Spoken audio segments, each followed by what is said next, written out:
आप सभी को शारदीय नवरात्रि की बहुत बहुत शुभकामनाएं। जय माता दी, राधे राधे। आज की वीडियो में हम जानेंगे कि शारदीय नवरात्रि का पूजन हम कैसे करते हैं। साथ में हम यह भी जानेंगे कि हमें चौकी कहाँ लगानी है, किस दिशा में लगानी है, पूजा हमें किस समय करनी है। यानी कि शारदीय नवरात्रि की पूजा से संबंधित सारे आपके डाउट्स इस वीडियो में क्लियर हो जाएंगे। तो वीडियो को अंत तक ज़रूर देखना। तो देखिए, शारदीय नवरात्रि इस वर्ष यानी 2025 में 22 सितंबर से शुरू हो रही है। 22 सितंबर के दिन सुबह सुबह स्नान आदि करके हम एक चौकी लगा लेंगे। जिस स्थान पर आपने चौकी लगानी है उस स्थान को पहले गंगा जल से स्वच्छ कर लीजिए। देखिए, हो सके तो चौकी आप पूरब दिशा की तरफ लगाइएगा। लेकिन अगर किसी कारण से पूरब दिशा में चौकी न लगा पाएँ तो दक्षिण को छोड़कर आप किसी भी दिशा में चौकी लगा सकते हैं। दक्षिण दिशा में चौकी नहीं लगानी है, इस बात का ध्यान रखिएगा। चौकी लगाने के बाद फिर हम चौकी पर लाल रंग का वस्त्र बिछा देंगे। अगर नया वस्त्र लेकर आए हैं तो नया बिछा दीजिए। नया वस्त्र नहीं लेकर आए हैं तो कोई बात नहीं, जो आपका पूजा का वस्त्र है उसी को साफ करके आप उसे भी बिछा सकते हैं। यदि लाल वस्त्र ना मिले तो आप पीला वस्त्र भी बिछा सकते हैं। लाल और पीला दोनों रंग ही माता रानी को अत्यधिक प्रिय हैं। इसके बाद हम चावल का आसन देंगे और इस पर हम माँ भगवती के स्वरूप को, यानी दुर्गा माता का जो भी स्वरूप आपके पास है, चाहे मूर्ति है चाहे फोटो है, उसको विराजमान कर लेंगे। तो यहाँ हमने माँ भगवती को विराजमान कर लिया। इसके बाद हमने ज्वारे बोने हैं। शारदीय नवरात्रि में ज्वारे बोने का बहुत महत्व होता है, तो हो सके आप ज्वारे ज़रूर बोइएगा। यदि संभव ना हो पाए, कई बार ये होता है कि परिस्थितियाँ अनुकूल नहीं होती हैं, तो आप ज्वारे अगर ना भी बो पाए तो आप सरल विधि से पूजा कर सकते हैं। उसके लिए यदि आपने ज्वारे बोए हैं, आप कोई मिट्टी का कुंडा ले लीजिए। जो भी पात्र आपके पास अवेलेबल हो आप उसमें ज्वारे बो सकते हैं। और ज्वारे के नीचे आपको एक सिक्का रखना है, थोड़ा अक्षत रखने हैं, थोड़ा फूल रखने हैं और उसके ऊपर आपने जिस पात्र में ज्वारे बोए हैं उस पात्र को स्थापित कर देने हैं।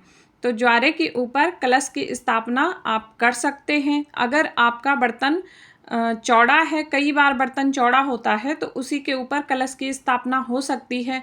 और कई बार जैसे मिट्टी का कुंडा होता है तो उसमें इतनी जगह नहीं हो पाती है कि उसके ऊपर हम कलश रख पाएँ, तो कलश आप नीचे भी रख सकते हैं। कलश के नीचे भी एक सिक्का, चावल और फूल डाल दीजिए, उसके ऊपर आप कलश की स्थापना कर सकते हैं।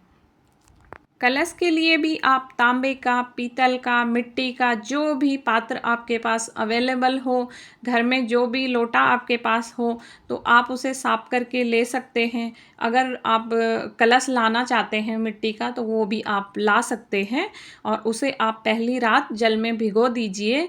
और क्योंकि मिट्टी पानी सोखती है और अगर आपके कलश का पानी सूख गया तो आपके मन में बहुत सारे संशय होंगे, बहुत सारी शंकाएँ आपके मन में होंगी। तो ये बात का ध्यान रखिए, अगर आप मिट्टी का पात्र ले रहे हैं तो उसको पहली रात पानी में भिगो दीजिए। कलश के कंठ पर मौली बांध लेंगे, स्वास्तिक बना देंगे। इसके बाद हम कलश में शुद्ध जल एवं गंगा जल भर लेंगे। कलश को भरने के बाद उसमें हल्दी, सुपारी, सिक्का, थोड़े चावल और फूल डालेंगे। फिर हम इसमें पंच पल्लव यानी आम के पत्ते लगा देंगे, या आम के पत्ते ना हो तो अशोक के, बरगद के, पीपल के, कोई भी पत्ते आप ले सकते हैं। और उसको हम इसके बाद हम एक नारियल लेंगे, नारियल पर मौली बांध लेंगे, तिलक करेंगे और नारियल को हम कलश के ऊपर रख के कलश की स्थापना कर देंगे। अगर आप खड़ा नारियल रखते हैं तो नारियल का मुख ऊपर की तरफ होना चाहिए। अगर आप लिटा के नारियल रखते हैं तो फिर नारियल का मुख साधक की तरफ, यानी जो पूजा कर रहा है उसकी तरफ होना चाहिए। उसके बाद आप थोड़ा सा चावल लेकर, पुष्प लेकर, एक सिक्का लेकर आसन बिठा दीजिए और वहाँ पर गणेश जी को विराजमान कर दीजिए। इस तरह से स्थापना हो गई। हमें पहले नवरात्रि के दिन करना है ये सब कार्य। बाद में इसी चौकी पर पूजा करेंगे रोज़ाना। तो देखिए, स्थापना करने के बाद देसी घी का दीपक हम जला देंगे। आप चाहें आप अखंड दीपक भी जला सकते हैं, या आप चाहें तो नॉर्मल घी का दीपक जलाकर आप पूजा कर सकते हैं।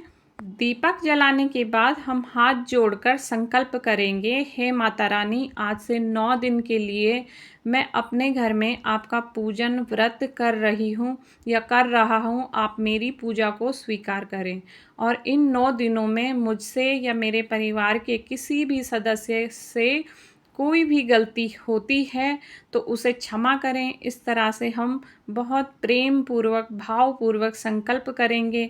संकल्प करने के बाद हम अपनी पूजा शुरू कर देंगे। तो देखिए, पूजा में हमने देसी घी का दीपक जला देना है। जल के छींटे लगाकर भाव रूप से हम सभी को स्नान करा देंगे। इसके बाद हम वस्त्र के रूप में गणेश जी को जनेऊ समर्पित करेंगे, साथ में मौली भी समर्पित कर देंगे। अगर जनेऊ नहीं है तो कोई बात नहीं, सिर्फ मौली समर्पित कर सकते हैं। माता रानी को हम चुनरी ओढ़ाएंगे। लाल रंग की नई चुनरी लाए आप और वह माता रानी को ज़रूर उड़ाएं। इसके साथ ही आप चाहें तो कलश पर भी आप कोई कपड़ा बांध सकते हैं, नहीं तो मौली रख दीजिए, या कलश को भी चुनरी उड़ा सकते हैं। तो जैसे भी आपको सही लगे, सूटेबल लगे, आप कर सकते हैं। उसके बाद हम सभी देवी देवताओं को, सभी को रौली से तिलक लगाएंगे। नवरात्रि की पूजा में लाल रंग का बहुत महत्व होता है, तो आप रौली से तिलक ज़रूर लगाइएगा। यहाँ पर गणेश जी को, माता रानी को, कलश के नारियल को, कलश को, ज्वारे को और जो हमने दिया रखा है, दिए को हम रौली से तिलक लगा देंगे। उसके बाद फिर फूल समर्पित करेंगे। नवरात्रि की पूजा में स्थापना के दिन आप फूल ज़रूर समर्पित कीजिएगा, क्योंकि फूलों का भी बहुत महत्व होता है। और नवरात्रि में फूल आपको किसी भी मंदिर के सामने बहुत आसानी से मिल जाएंगे। घर पे भी अगर कोई फूल है खिला हुआ तो आप चढ़ा सकते हैं। जो भी फूल आपको मिल जाए आप फूल ज़रूर चढ़ा दीजिएगा। माला है तो माला चढ़ा दीजिएगा फूलों की, फूल हैं तो फूल चढ़ा दीजिएगा। इसके बाद माता रानी को श्रृंगार का सामान समर्पित करेंगे। तो देखिए, श्रृंगार का सामान पूरे नवरात्रि में 9 दिन में आप किसी भी दिन समर्पित कर सकते हैं। आप चाहें तो माता रानी को पूरे 16 श्रृंगार समर्पित करें, 16 ना हो सके तो 9, 5, 7 या 2 चीज़ें जो भी हो, जितने भी हों उतने श्रृंगार आप अपनी श्रद्धा अनुसार समर्पित कीजिएगा। श्रृंगार समर्पित करना बहुत शुभ माना जाता है। श्रृंगार समर्पित करने के बाद फिर हम भोग समर्पित करेंगे। तो देखिए, स्थापना के दिन हो सके तो पान का भोग आप ज़रूर समर्पित कीजिएगा। मीठा पान मिल जाए तो मीठा पान समर्पित कीजिए, नहीं तो पान के पत्ते के ऊपर बतासा, सुपारी, लौंग, इलायची रख के यह हम समर्पित कर देंगे। इसके बाद हमें भोग में बतासा समर्पित करना है। किसी कारण बतासा आपको न मिले तो मिश्री समर्पित कर दीजिएगा।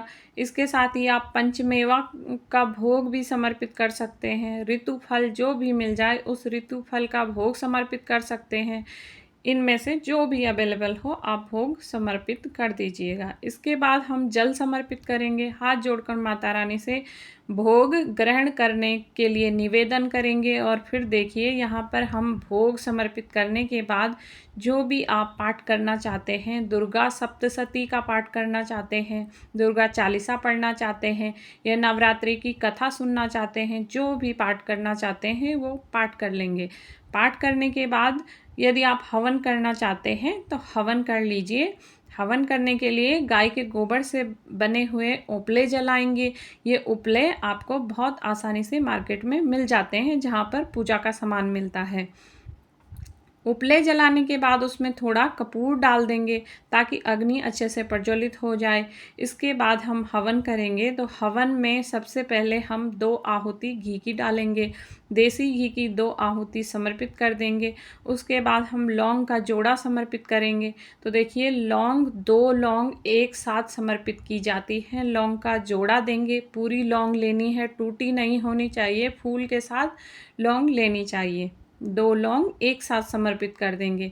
फिर 2 लौंग एक साथ समर्पित करेंगे तो इस तरह से हम लौंग के 2 जोड़े समर्पित कर देंगे। उसके बाद जो हमने भोग लगाया है, बतासा या मिश्री जो भी भोग चढ़ाया है, उसका भोग हम समर्पित करेंगे। साथ में आपने पंचमेवे का भोग लगाया है तो वो भी हम अग्नि में समर्पित कर देंगे। कहते हैं कि अग्नि में जब हम भोग समर्पित करते हैं तो सीधा देवी देवताओं को मिलता है, इसलिए नवरात्रि में अग्नि में भोग समर्पित करना जरूरी होता है। इसके बाद जो भी आपने पान चढ़ाया है या हम इसको फोल्ड कर लेंगे, जो लौंग है ना वो उसके ऊपर इस तरह से लगा देंगे कि एक बीड़ा बन जाए। इस तरह से पान का बीड़ा बनाकर यह पान भी हमें हवन में ही समर्पित कर देना है। तो इसको हम हवन में समर्पित कर देंगे। पान समर्पित करने के बाद आप थोड़ा सा कपूर डाल दीजिएगा ताकि अग्नि अच्छे से प्रज्वलित हो जाए। इस तरह से हवन हो जाएगा। उसके बाद आप हाथ जोड़कर थोड़ा सा जल लेकर सीधे हाथ में ये जल हम चौकी के ऊपर से, यानी जो हवन है, हवन के ऊपर से वार देंगे। तो इस तरह से हमारा हवन जो है पूर्ण हो जाएगा। इस तरह से हमें डेली सुबह हवन करना है। नवरात्रि में इस हवन का बहुत महत्व है। अगर आप सक्षम हैं तो कर लीजिए, नहीं है तो कोई बात नहीं, आप नॉर्मल पूजा भी कर सकते हैं। तो डेली आप हवन कर लीजिएगा अगर आपके लिए संभव हो तो। फिर धूप दिखाएंगे, दक्षिणा समर्पित करेंगे। दक्षिणा आप नवरात्रि में किसी भी दिन समर्पित कर सकते हैं। एक बार दक्षिणा समर्पित की जाती है तो आप चाहें तो पहले दिन समर्पित कीजिए या आप चाहें तो कन्या पूजन के दिन भी समर्पित कर सकते हैं। दक्षिणा हमें ज़रूर समर्पित करनी है। उसके बाद फिर हम आरती करेंगे। यहाँ बहुत ही प्रेम पूर्वक पहले हम गणेश जी की आरती करेंगे, फिर हम माता रानी की आरती करेंगे। माता रानी की जो भी आरती आपको आती है, आरती आप कर लीजिए। हम तो यह आरती करते हैं, ओम जय अम्बे गौरी, मैया जय श्यामा गौरी। आप जो भी आपको आरती अच्छी लगती हो, आप माता के इस तरह से गुण गाएं। बहुत ही प्रेम पूर्वक माता रानी की आरती करेंगे। फिर हाथ जोड़कर पूजा में रही कमियों के लिए माता रानी से क्षमा प्रार्थना करेंगे। अपनी मनोकामनाओं को पूर्ण करने के लिए माता रानी से प्रार्थना करेंगे। इस तरह से हमें आरती करनी है। आरती करने के बाद जल का लोटा हमने चढ़ाया है, जो पूजा करते समय हमने जल का लोटा रखा है, यह हम सूर्य देवता को अर्घ दे देंगे। और जो भी हमने भोग प्रसाद चढ़ाया है, यह सारा भोग प्रसाद हम घर में सभी सदस्यों को प्रसाद के रूप में बांट देंगे। तो यह सब हमें बांट देना है। चौकी ऐसी ही रहेगी और चौकी पर हम क्या करेंगे, जो हमने श्रृंगार का सामान चढ़ाया है यह चौकी पर ही रहेगा। दक्षिणा भी चौकी पर ही रहेगी, सिर्फ हमें प्रसाद उठाना है। तो प्रसाद हम पूजा के तुरंत बाद ही उठाकर बांट देंगे सब में। इस तरह से हमें पूजा करनी है। पूरे 9 दिन तक हमें इसी चौकी पर पूजा करनी है। शाम को भी आपको चौकी पर दीपक जलाना है और शाम को भी माता रानी को भोग समर्पित करना है। तो इस तरह से हम पूजा कर लेंगे। अगले दिन पूजा कैसे करनी है, क्या क्या चीज़ें उठानी है, कैसे चौकी की सफाई करनी है, इसका अलग से वीडियो मैं अपने चैनल पर अपलोड कर दूंगी। आप उसे भी एक बार ज़रूर देखना। नवरात्रि के पहले दिन की स्थापना पूजा मैंने पूर्ण रूप से आपको बता दी है। आपको यह स्थापना पूजा की सरल विधि कैसे लगी, कमेंट करके ज़रूर बताना। और अगर यह वीडियो आपको पसंद आई हो, वीडियो आपके लिए थोड़ी बहुत भी यूज़फुल हो, तो प्लीज़ वीडियो को लाइक कर देना और चैनल को सब्सक्राइब कर देना। जय माता दी। राधे राधे।